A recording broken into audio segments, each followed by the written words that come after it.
Magandang gabi po. Ngayon ang ating pag-uusapan ay ang paksang sambahayan para sa buwan ng Oktubre ng taong kasalukuyan. Ito po ay pinamagatang Kabanalang kay Kristo at ang Banal na Rosaryo.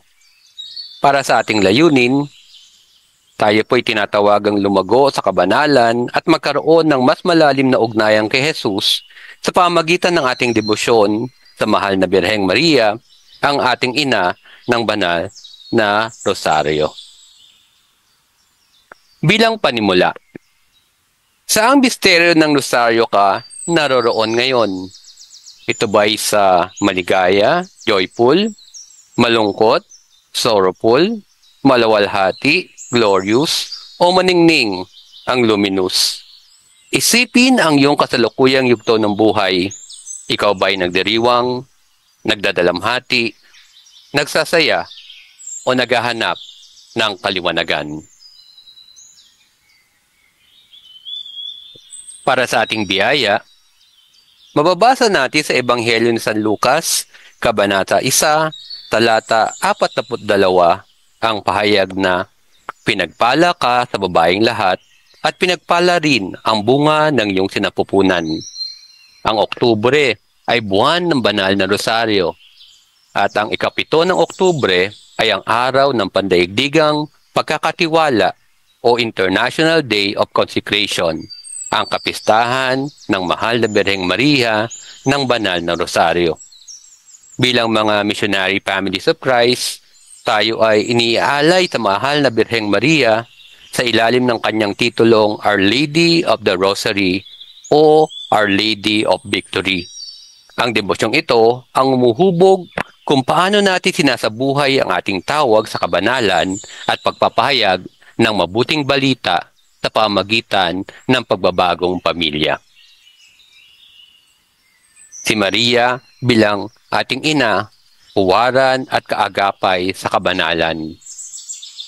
Si Maria ay hindi lamang ating ina, siya rin ay ang ating huwaran ng kabanalan at kasama sa paglalakbay espiritual.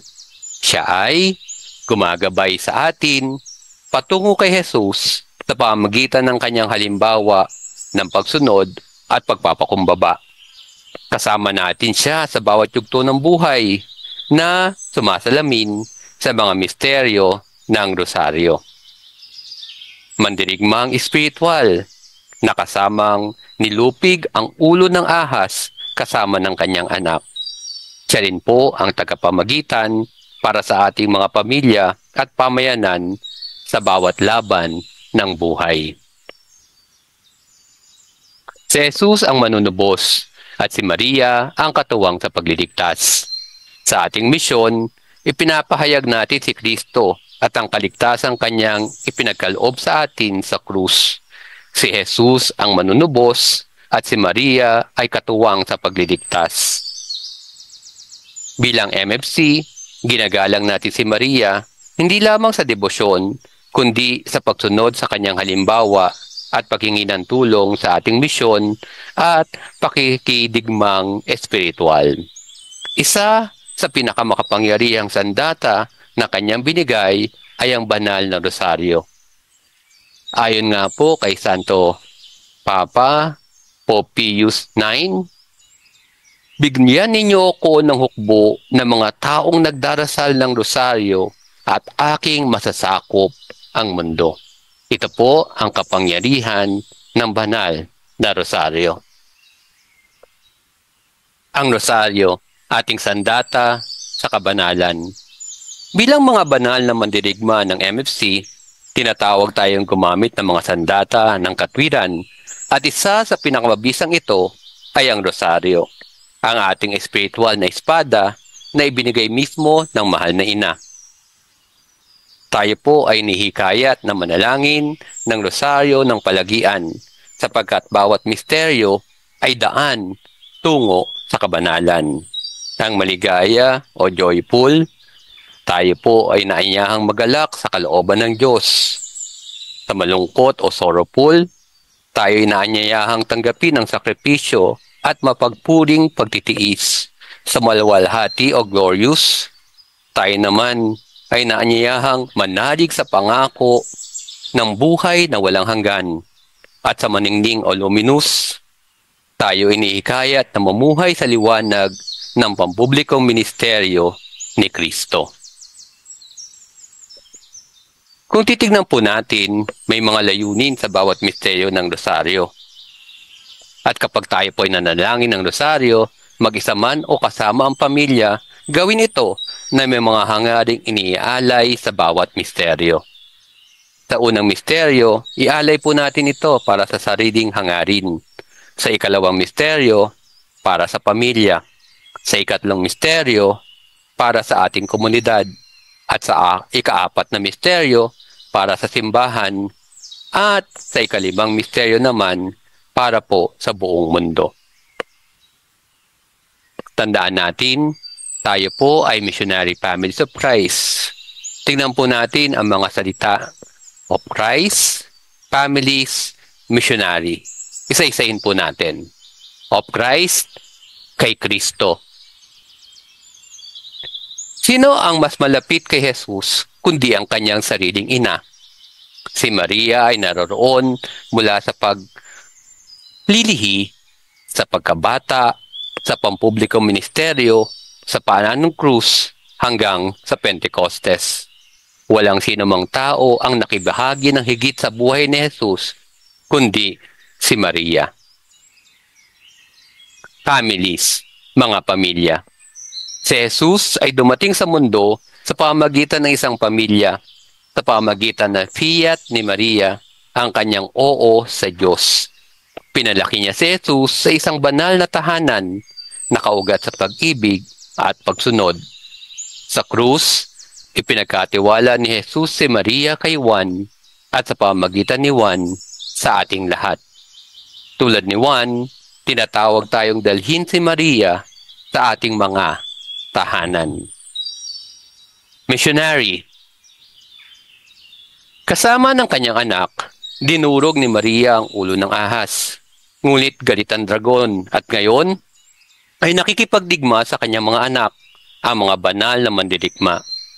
Bilang MFC, dapat tayong manatili sa ilalim ng kanyang kalasag, maggakbay sa ilalim ng kanyang watawat, at manindigan bilang bahagi ng matagumpay na hukbo ni Maria. Pagtawag sa kabanalan at misyon. Magsikap tayong maging banal na mandirigma sa ilalim ng pamumuno ni Maria. Nagpapahayag ng mabuting balita, nagbabago ng mga pamilya, at nagtatayo ng kaharian ng Diyos hanggang sa muling pagbabalik ng ating Panginoong Hesukristo. Lahat para kay Jesus sa pamamagitan ni Maria. Ang pamilyang sama-samang magdarasal ay nanatiling nagkakaisa. Ito po ay ayon kay Father Patrick Peyton. At para po sa ating pagdinilay, anong partikular na aspeto ng iyong buhay ka ba tinatawag ng Diyos na pagyamanin sa kabanalan? Maaari po nating iugnay sa misteryong iyong binahagi sa unang tanong ang inyong magiging kasagutan para sa katanungang bilang 2. Anong hangarin ang nais mong ipagdasal sa pamamagitan ni Maria?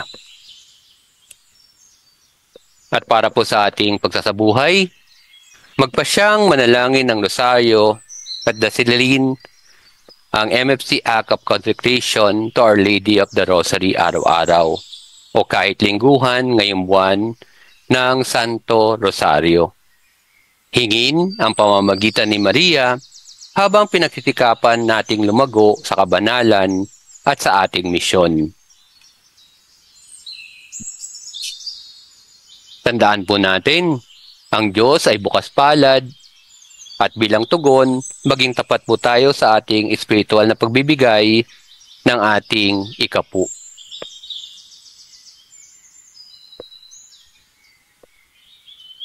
At bilang pagtugon sa misyon, humanap po ng mga pagkakataong maglingkod sa MFC, pamamagitan ng ating CLS o sa ating LCSC. Ang mga miyembro po na 3 taon na o higit pa sa komunidad ay hinahamon na magmisyon sa inyong lugar o lalawigan bilang mag-asawahan o kasama ang inyong household o ang inyong buong pamilya. Gamitin po natin yung ating hashtag sa pagmimisyon, ang Families on Mission. Ito po ay upang magbahagi ng inspirasyon.